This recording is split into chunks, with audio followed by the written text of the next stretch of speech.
So, self-described theocratic fascist Matt Walsh had a nervous breakdown over Mamdani's victory, because that's how fragile these nut jobs are. Anyway, Matt the moron does a breakdown showing the voting pattern of people in New York City depending on how long they've lived in the city, and this is what he came up with. Mamdani won 83% of voters who have lived in the city for less than 5 years. Cuomo received just 15% of those voters. As you can see from the rest of the numbers in this poll, the longer that people have lived in the city, the less likely they were to vote for Mamdani. Among New Yorkers who were actually born in the city, Cuomo was ahead of Mamdani by double digits. This is everything. In other words, the people who have invested the least into New York City, they are the ones dictating the future of New York to actual New Yorkers. He must have thought that that was an insightful analysis, but what this showed is that Mamdani won a victory in every category except one category where he came second. For an alleged communist jihadist, I'd say that's a stellar performance. The voting spread is explainable by the fact that people in the last category may be older, and older people are more likely to be stuck in their ways, more likely to be wealthier, and thus better shielded from the harsh economic realities younger people face.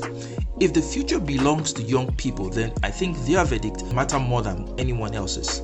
Republicans are never reflective on why they lost and what they can do to improve their chances in future elections. They never accept defeat gracefully. They scream foul at every turn, and instead of coming up with strategies on how to win elections fairly, their go-to is, how do we take away voting rights from those who voted against us? Matt's video was flooded with comments like, here we go, this is how everything falls apart. It's happening all over Europe, it's happening here in Michigan, New York, and other places. Perfect example of why voting should be way more strict. The younger you are, the easier it is to con you. Dems want to lower the voting age to 16. We should raise it to 30. Or maybe, just maybe, young people know something that older people don't. Young people have been proven right in many instances. They were right about the Vietnam War, they were right about Gaza. Just because you're older doesn't mean you're wiser. There are a lot of dumb old people out there. They're not even trying to hide the fact that they hate democracy. They only want democracy for outcomes that favor them. I mean, Matt has always been upfront about his undemocratic tendencies, but I used to confuse his honest rhetoric for sarcasm. Now I know that he's dead serious about being a theocratic fascist. Matt is a sore loser, and this is only the beginning of his tears.